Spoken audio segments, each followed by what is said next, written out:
صلی علی رسولہ الکریم اما بعد فاعوذ باللہ من الشیطان الرجیم بسم اللہ الرحمن الرحیم وذکر فإن الذکریٰ تنفع المؤمنین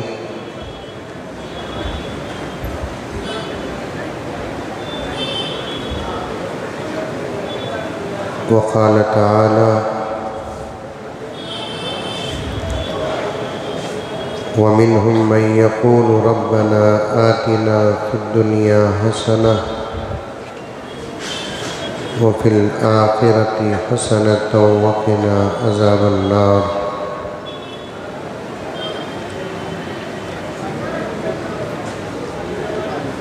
صدق اللہ مولانا العظیم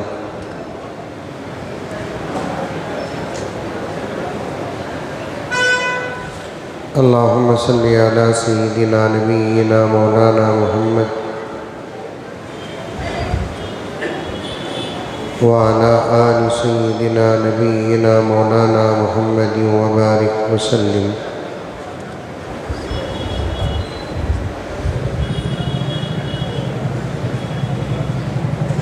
معزز سامعین،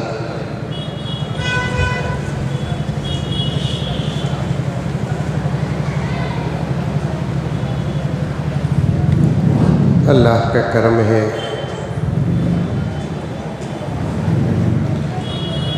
ہماری اپنی زندگیوں میں اللہ تبارک و تعالیٰ نے پھر ایک مرتبہ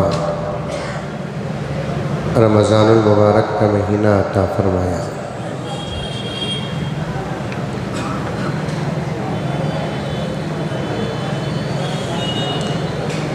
جن کا ایمان آخرت پر ہے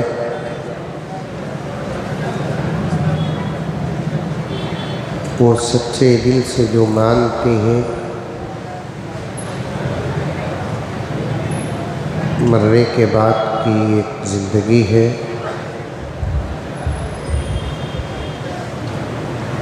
خبر کی ایک منزل ہے، قیامت کا ایک موقع ہے،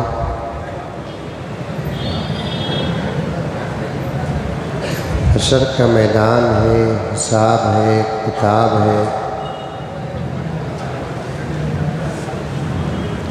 جنت ہے اور دوزخ ہے،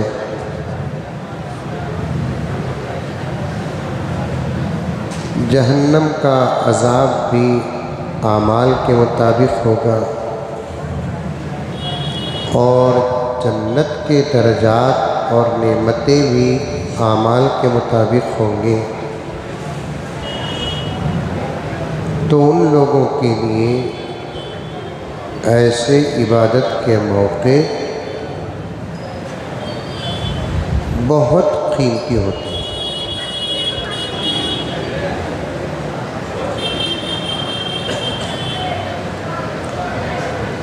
کیونکہ فیصلے اللہ کے فضل اور نبی کی سفارش کے بعد اللہ کرے کہ اللہ تعالی ہم تمام کو جنت کے فیصلے فرمائے، تو جنت میں درجات جو ملیں گے وہ اعمال کے مطابق ملیں گے۔ کس کے مطابق؟ اعمال کے مطابق۔ بعض لوگ بولتے ہیں کہ جنت کو چلے گئے تو بس حضرت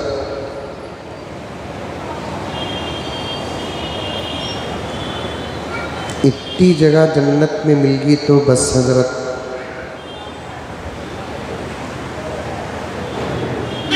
نہیں، وہاں جانے کے بعد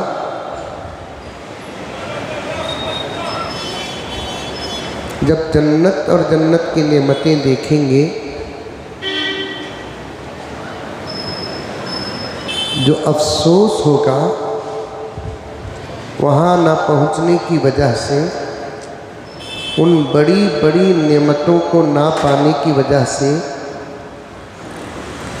بڑے بڑے درجات نہ ملنے کی وجہ سے،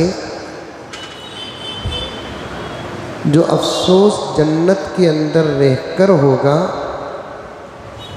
وہ افسوس 1000 مرتبہ مرنے کے برابر ہوگا۔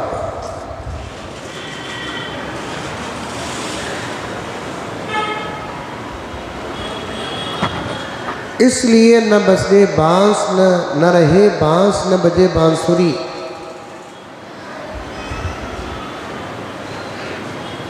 افسوس کا موقع ہی نہ ملے، کیا ہی اچھا ہوگا ان نعمتوں سے فائدہ حاصل کر لیں۔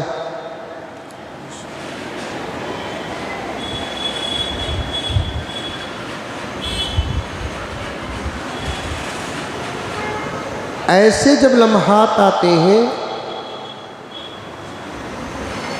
تو اللہ کی طرف سے ایک آفر ہوتا ہے، اس سے فائدہ حاصل کر لینا۔ رمضان کا مہینہ روزے کا مہینہ ہے، روزے رکھ کر فائدہ حاصل کر لینا۔ تراویح کا مہینہ ہے، تراویح پڑھ کے فائدہ حاصل کر لینا۔ سننے سنانے کا موقع ہے، سن کر سنا کر فائدہ حاصل کر لینا۔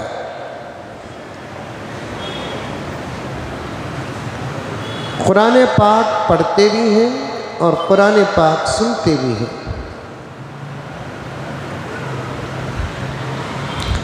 قرآن پاک میں 30 پارے، 114 سورتیں، 6666 آیات۔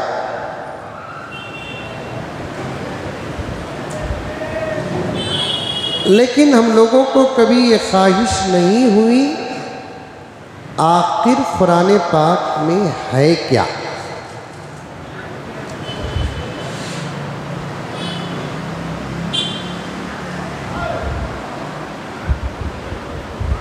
دنیا میں 2 ہی قسم کے لوگ ہیں، ایک قرآن پڑھنے والے اور ایک قرآن کا انکار کرنے والے۔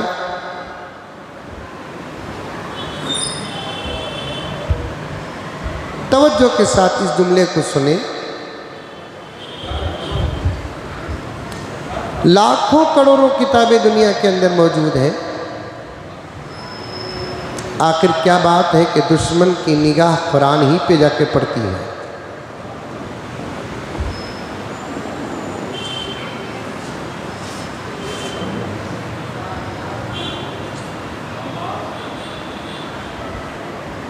میرے موبائل کے اگر کوئی دشمن ہو جائے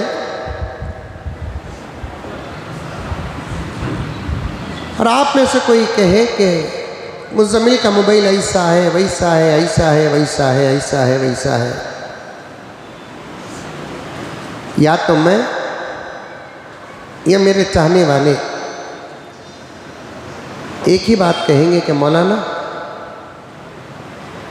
آخر ہے کیا آپ کے موبائل میں، ذرا دکھاؤ۔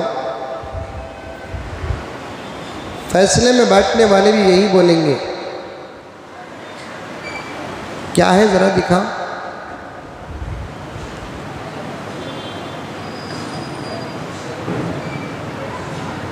لیکن بڑے افسوس کے ساتھ پھر بھی کہنا پڑتا ہے کہ ہم قرآن گھر میں رکھتے ہیں، شادیوں میں لیتے اور دیتے ہیں، گھروں کی افتتاح پر پڑھتے اور پڑھواتے ہیں، دکانوں کے افتتاح کے موقع پر پڑھتے اور پڑھواتے ہیں، کوئی مر جاتا ہے تو قرآن پاک پڑھوا کر اسے ایصال ثواب کرتے ہیں۔ سب اچھی باتیں اور صحیح باتیں ہیں، لیکن ایک سوال باقی کا باقی رہ جاتا ہے، کبھی ہم نے سوچا نہیں کہ اتنا ہم قرآن کا استعمال کرتے ہیں تو آخر ہے قرآن پاک میں کیا؟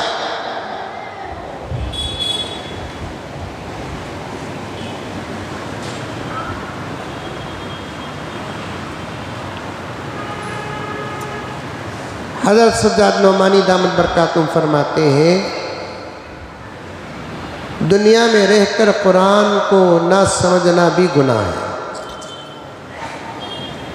اور بہت سچ فرمایا حضرت نے۔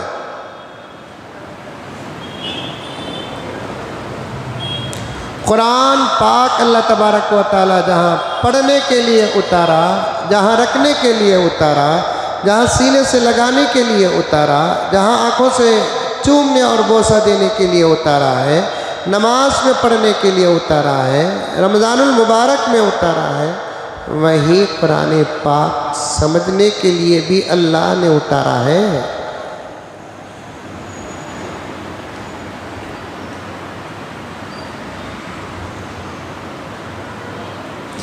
قرآن پڑھنے والے 10-12% لوگ ہیں، نہیں پڑھنے والے 90% ہیں۔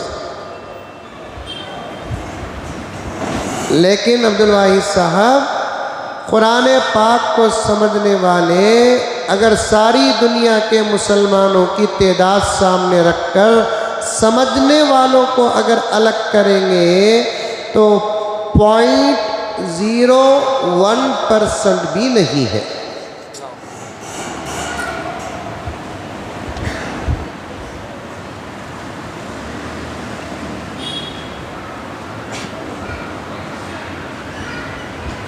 آئی بات سمجھ لیں؟ ارے آئی نہیں آئی؟ گھراں بناتے، گھروں میں قرآن پاک کے آیات کے تغرے لگاتے، دکانوں میں قرآن پاک کے آیات کے تغرے سجے ہوئے لگاتے،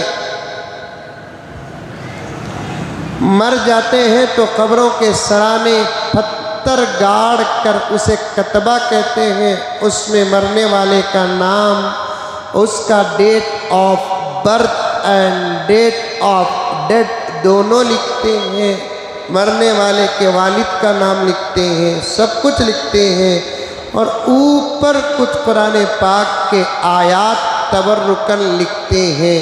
سب اپنی جگہ پر رکھیں، جائز و ناجائز کا سوال بعد میں کرنا، لیکن ہم ذرا غور کریں گے۔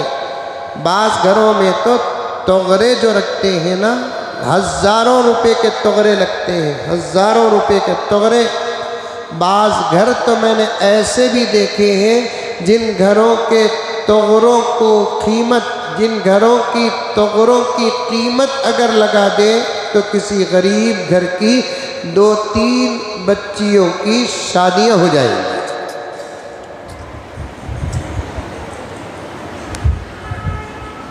میری بات پر بھروسہ کرو، میں صرف شیواجی نگر یا گوری پانڈا یا بنگلور کا نہیں ہوں، بلکہ تقریباً پورے ہندوستان کا ہوں۔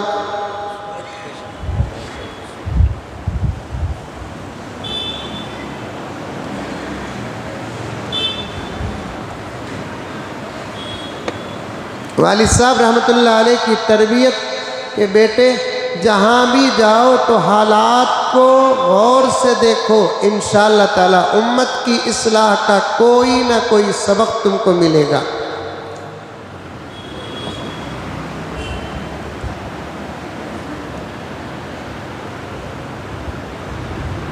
ابھی تھوڑی دیر پہلے میں نے جو کہا تھا تغروں کی بات، یہ کوئی انکار کرنے والی بات نہیں ہے، سب قبول کرنے والی بات ہے۔ الحمدللہ مکے کو جاتے ہیں تغرے لے کر آتے ہیں، مدینے کو جاتے ہیں تغرے لے کر آتے ہیں، ہندوستان میں مختلف اللہ والوں کے مزارات کے شہروں کو اور گاؤں کو جاتے ہیں تو تغرے لے کر آتے ہیں کہ نہیں آتے ہیں؟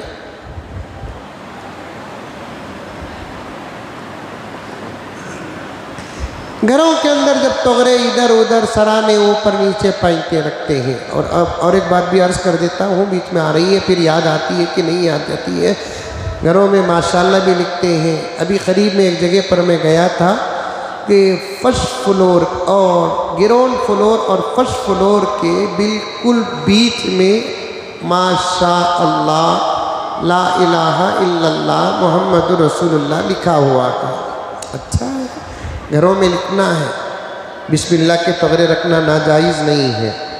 یہاں تک آتا ہے کتابوں میں کہ فرعون کے محل میں بھی بسم اللہ الرحمن الرحیم لکھا ہوا تھا۔